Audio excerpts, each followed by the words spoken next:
Hey YouTubers, this is Cyberdyne24 here to show you a project that I recently completed.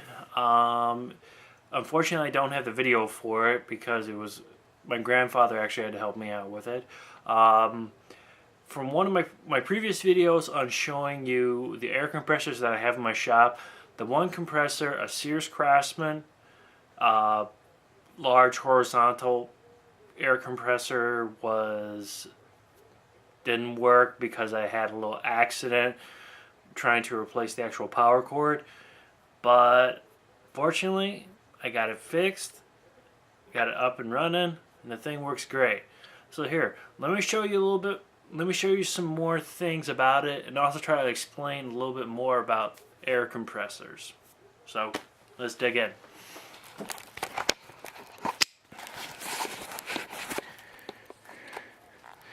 As you can see right here, it has a brand new switch on it. Because unfortunately, when I originally took the cover off the old switch that was on this to get access to the cord, I lost a couple springs. Plus, also I lost a diaphragm to this, and unfortunately, trying to go through Sears Parts Direct, they do not make the switch anymore for this. In most cases, you would figure, okay, fine, this air compressor is no good, we'll just throw it away and buy a new one. But luckily, with my grandfather's resources, and also another good place to get parts and also get equipment is Grainger. Their website is www.grainger.com. They also do have retail outlets. They have a retail outlet in Hammond, and as you can see, this is where my grandfather picked it up. He picked it up from Grainger. It's pretty much just like the other one. It's got an on and off switch. It has an auto switch on it, so if it drops down a certain amount of psi, the compressor will kick on and will build up pressure into the tank until the maximum pressure is built up, which is 125 psi on this particular air compressor. To actually accommodate this, as you can see right here, we had to get a 1/4 inch nipple, which this one is about a 3-inch nipple, and then we also had to trim this one tube down here a little bit. Then all we did is we just ran our electrical lines in, hooked them up, squeezed down on these clamps, and as you can see right now, this thing's back and running in great shape.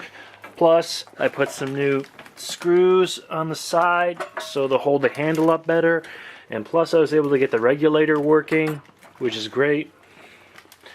Now, one thing I really like about this air compressor is the CFM.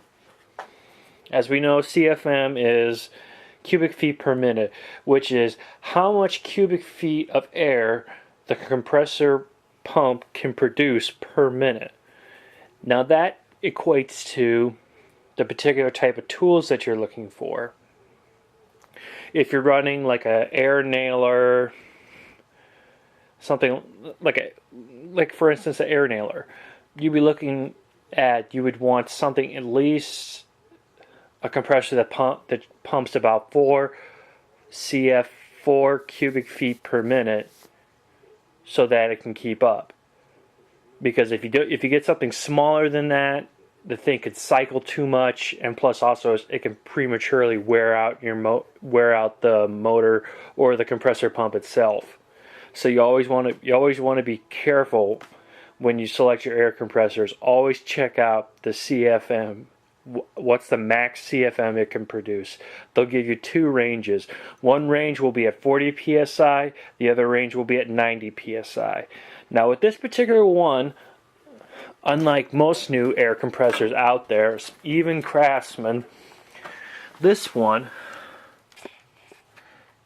as you can see from there, from a little air delivery chart, it produces 9 CFM at 40 psi and 7 CFM at 90 psi.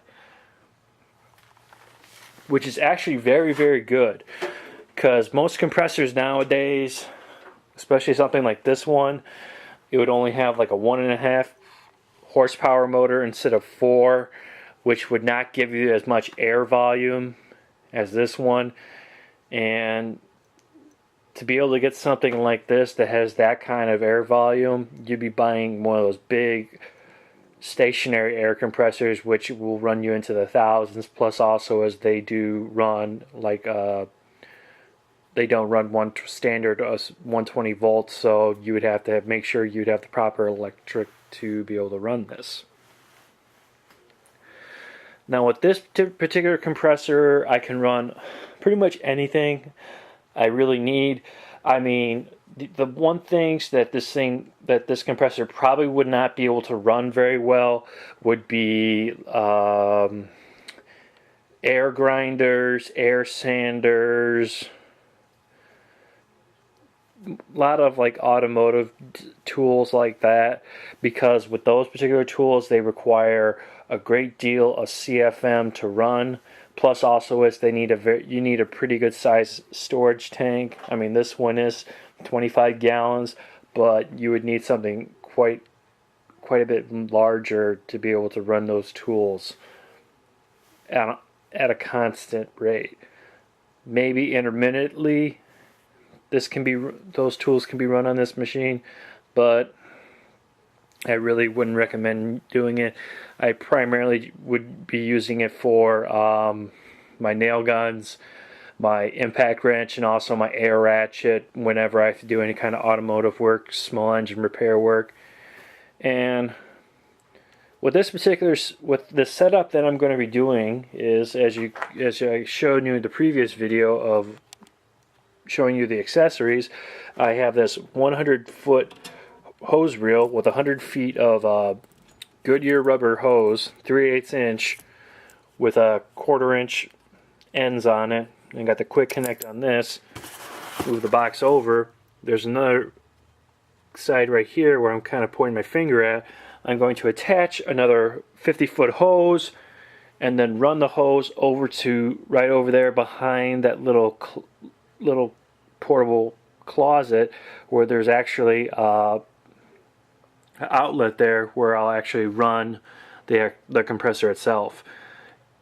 One thing, I mean, a good rule of thumb is you would not want to run a compressor with extension cords, because in many cases, with the warranties out there, if something happens, if you get a short and the motor dies or the compressor pump gets messed up, they could void the warranty itself.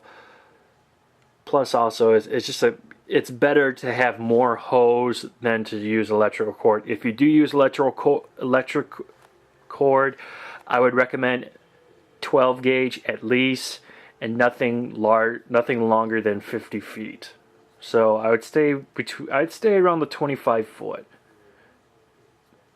Get 10 gauge if you can. I mean, you can get those at any hardware stores. I personally get my extension cords from Harbor Freight Tools because they're very affordable. Plus, also they've lasted me a couple years already without any problems whatsoever. Plus, also they got decent warranties and things like that, and their prices are a lot better than like going to Home Depot or Lowe's.